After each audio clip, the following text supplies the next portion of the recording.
Welcome to the Field of 68 After Dark. We are presented by Bet Rivers. We are now live on SiriusXM ESPN Radio Channel 84. We've already kind of talked a little bit about North Carolina's embarrassment that was its loss at home in Chapel Hill to Sean Miller's Pittsburgh Panthers. We've also talked about the big win and the winning streak from Rutgers and Steve Pikiell. Now it is time to talk about the one ranked matchup of the night, and that is Baylor, the defending national champs, going to Lubbock, the toughest place to play in America right now, guys. And they come away with a victory, Texas Tech does, without, to me, their most indispensable, their most valuable player, Kevin McCullough. What does this say, Arch, about Mark Adams and the Red Raiders?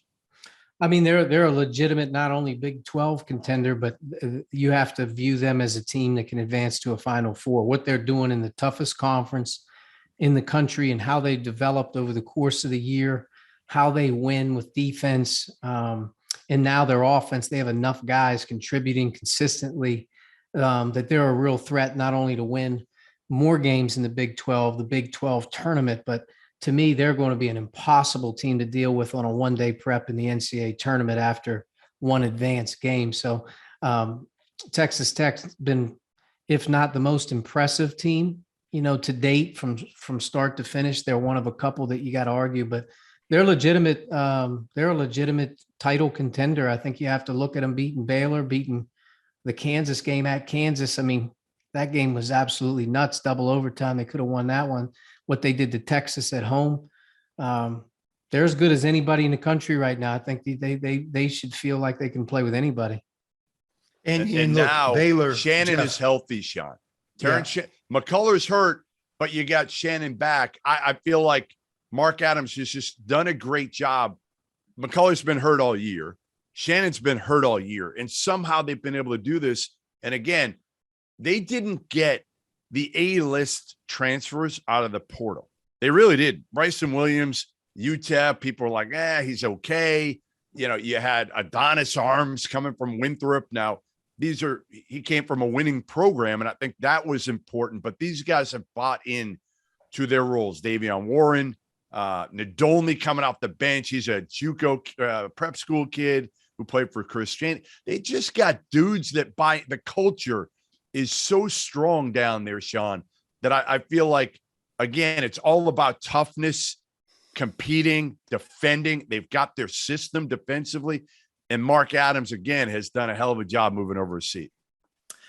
If you're a top 5 defensive team in the country, I mean, you could beat anybody on any given night, home or away, and what you're finding is they're in America's toughest conference, and they're one of the best teams in that conference. I mean, that's the point. I know their home crowd is terrific. And, if I were a Texas Tech fan, I'd get to the game early and support that team and that coach. And drink. With all my and drink too outside. They got beer trucks. Yeah. It's something to be proud of. It really is. I mean, they're doing an outstanding job. Their defense is terrific. And Baylor, has there been a team that's gone through more injuries than those guys? It just seems like the last 6 weeks it's been constant. But, losing Big John the other night, I mean, he was a big impact on their team a year ago. I mean, he seems to be a real leader. I mean, he gives them that inside presence, and they're going to miss him. They'll figure it out. But like all of us, you only have so many talented players. And when you lose one of them, I mean, you do the best you can, and sometimes your chemistry gets better or whatever, and you figure it out, but you still never quite become the best you could have become.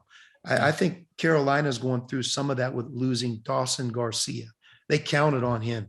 I mean, he was a proven player. He's a good player. I mean, he would have been a very, very good ACC player, and they don't have him.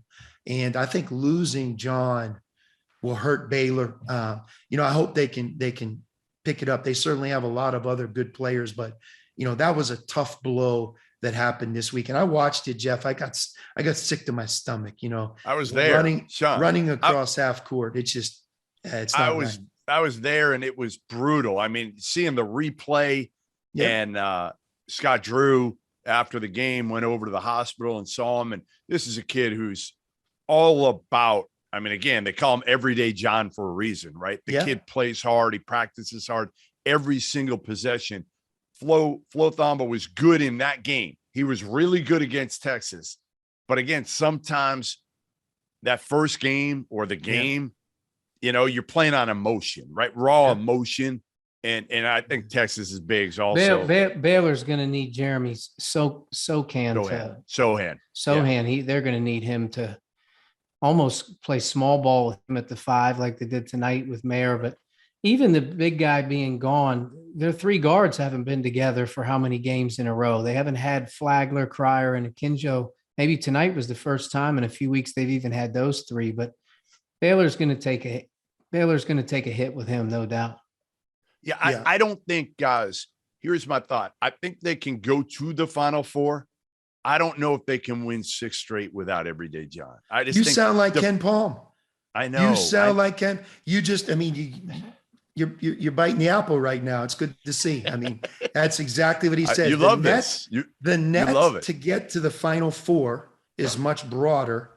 The net to win it all, we're talking about an infinite amount of teams that are capable. And I think your point is right. But, you know, I guess at about 7 years ago or whatever it was, if you remember, Jeff, we had Brandon Ashley, and I think we won 21 games in a row at Arizona. We were kind of that wire to wire #1 team. And he went down, and, you know, and it just gave me that sick feeling that I saw the other night when Big John went down for Baylor. It's just, you know, you repair around them. You do some things, maybe even a little better moving forward, but you never quite become the team you could have become because he's just too good. He's too meaningful. And that would be my fear for Baylor. That injury at this time is really a tough blow for that team. Because you got to reinvent yourself a little bit, like you did with Ashley being out. And Sohan's been great as kind of a face-up 4. Now he's got to learn a different position. He's got to rebound at a higher level. Now, offensively, I think they're going to be tougher to stop in a lot of ways. But, you know, one of the things I talked to Scott Drew earlier, and he said, you know, I forget what number he said they are offensive rebounding in the country.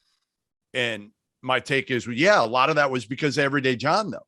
Right. That's why you're going to take that away. And that was a huge component to Baylor's success. And Arch, you made a great point.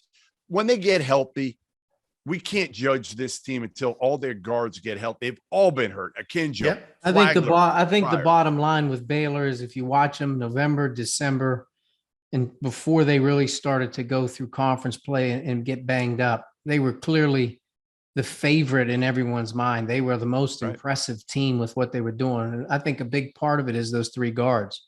Those 3 guards are good. And when they have those 3 guards going and they're playing well, you know, I think those other guys around them, you know, can do some things, but Meyer's going to have to step up and play a bigger role, you know, for him right now. He scares me. Like, I just don't think, guys, that he's just been so inconsistent. He'll have his games where he can go for 18 or 20, but then he'll have his games where, you know, he'll go for 2 or 4 or 6. And if you've got enough other dudes, which they do, they've got a lot of guys that can score 15 to 20. Your boy Akinjo's got to get his shot going again. Yep. You know, he played really well the last 2 games in terms of running the show, passing the ball defensively. Like, he played really well, and he started off real well tonight. I mean, as you approached halftime, I thought he put together a great first half. But sometimes what James lets bother him, Jeff, is if he misses a couple threes, because he's worked so hard to become a good shooter. He's come so far from where he would have been as a young player that he presses. And sometimes he can almost get in his own head and sometimes almost get away from doing all of those other things that he does exceptionally well. And that's why when his shot's going down from 3, it almost works the other way. But no doubt about it, hey, look, not just James, but I think everybody has to do a little bit more or something different than they once did because of the injury. All right, when we come back from the break, we'll tell you why the Xavier Musketeers are in enough trouble that they might not make the NCAA tournament this year for the 4th consecutive season.